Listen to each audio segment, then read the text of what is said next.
Hi, this is Joseph B. Quinto, and welcome to Philosophy of Education in the Enlightenment period.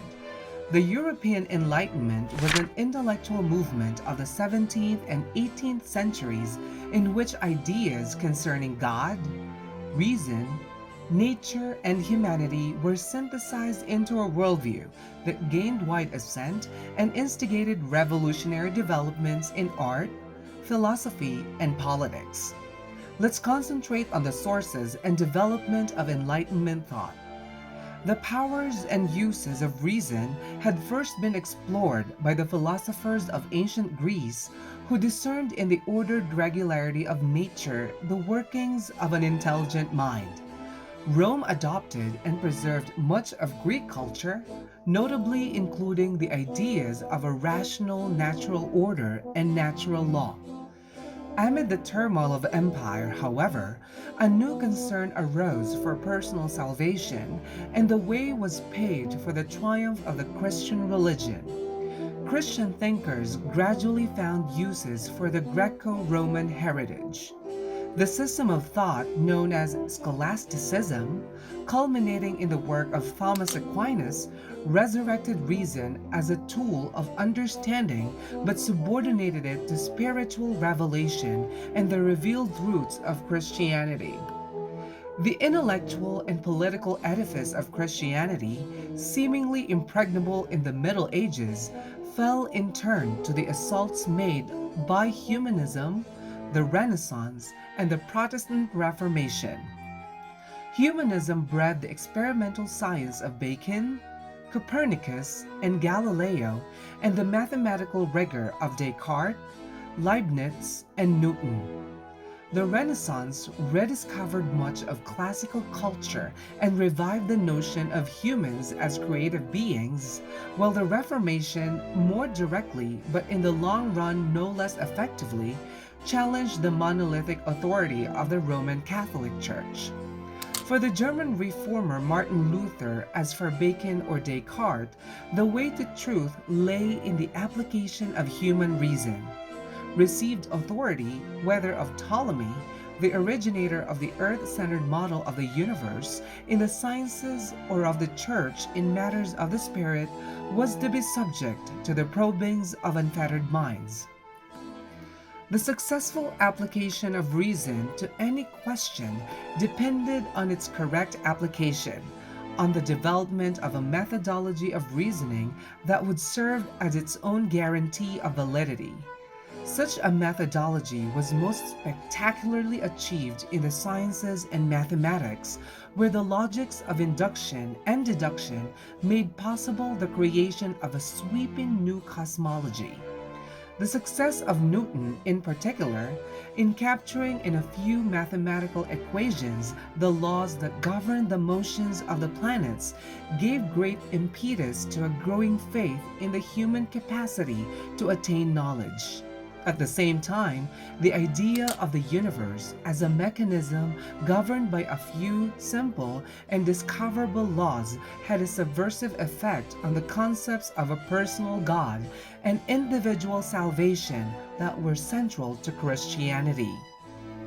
Inevitably, the method of reason was applied to religion itself, the product of a search for a natural, rational religion was deism, which, although never an organized cult or movement, conflicted with Christianity for 2 centuries, especially in England and in France. For the deist, a small number of religious truths sufficed, and they were truths felt to be manifest to all rational beings.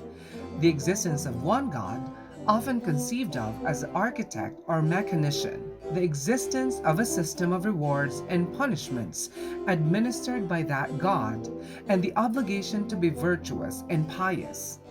Beyond the natural religion of the deists lay the more radical products of the application of reason to religion: skepticism, atheism, and materialism.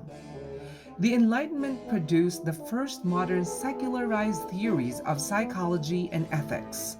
The English empiricist John Locke conceived of the human mind as being at birth a tabula rasa, a blank slate on which experience wrote freely and boldly, creating individual character according to the individual's experience of the world. Supposed innate qualities, such as goodness or original sin, had no reality. In a darker vein, Hobbes portrayed humans as moved solely by considerations of their own pleasure and pain. The notion of humans as neither good nor bad, but interested principally in survival and the maximization of pleasure, led to radical political theories. Where the state had once been viewed as an earthly approximation of an eternal order, with the city of man modeled on the city of God, now it came to be seen as a mutually beneficial arrangement among individuals, conceived as a social contract aimed at protecting the natural rights and self-interest of each. This conception of society, however, contrasted sharply with the realities of actual societies. Thus, the Enlightenment became critical, reforming, and eventually revolutionary. The Enlightenment expired as the victim of its own excesses. The more rarefied the religion of the deists became, the less it offered those who sought solace or salvation. The celebration of abstract reason provoked contrary spirits to begin exploring the world of sensation and emotion in the cultural movement known as Romanticism. The reign of terror that followed the French Revolution severely tested the belief that people could govern themselves. The high optimism that marked much of Enlightenment thought, however, survived as one of the movement's most enduring legacies: the belief that human history is a record of general moral and intellectual progress. This time around, let's zoom our lens on classical British empiricism. Although they both lived and worked in the late 17th century, Isaac Newton and John Locke were arguably the true fathers of the Enlightenment. Newton was the last of the scientific geniuses of the age, and his great mathematical principles of natural philosophy was the culmination of the movement that had begun with Copernicus and Galileo, the first scientific synthesis based on the application of mathematics to nature in every detail. The basic idea of the authority and autonomy of reason, which dominated all philosophizing in the 18th century, was, at bottom, the consequence of Newton's work. Copernicus, Kepler, Bacon, Galileo, and Descartes, scientists and methodologists of science, performed like people urgently attempting to persuade nature to reveal its secrets. Newton's comprehensive mechanistic system made it seem as if at last nature had done so. It's impossible to exaggerate the enormous enthusiasm that this assumption kindled in all of the major thinkers of the late 17th and 18th centuries, from Locke to Kant. The new enthusiasm for reason that they all instinctively shared was based not on the mere advocacy of philosophers such as Descartes and Leibniz, but on their conviction that, in the spectacular achievement of Newton, reason had succeeded in conquering the natural world.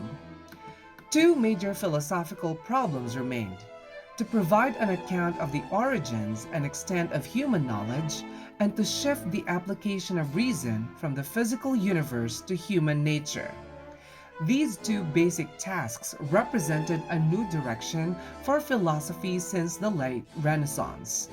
The Renaissance preoccupation with the natural world had constituted a certain realistic bias. Hobbes and Spinoza had each produced a metaphysics. They had been interested in the real constitution of the physical world. Moreover, the Renaissance enthusiasm for mathematics had resulted in a profound interest in rational principles, necessary propositions, and innate ideas. As attention was turned from the realities of nature to the structure of the mind that knows it so successfully, Philosophers of the Enlightenment focus on the sensory and experiential components of knowledge rather than on the merely mathematical components. Thus, whereas the philosophy of the late Renaissance had been metaphysical and for the most part rationalistic, that of the Enlightenment was epistemological and empiricist. The school of British empiricism, whose major representatives are Locke, the Anglo-Irish philosopher George Berkeley, and Hume, dominated the perspective on Enlightenment philosophy until the time of Kant. In a nutshell, central to Enlightenment thought were the use and celebration of reason, the power by which humans understand the universe and improve their own condition. The goals of rational man were considered to be knowledge, freedom, and happiness. Thanks for watching this episode on philosophy of education in the Enlightenment period, and see you again next time.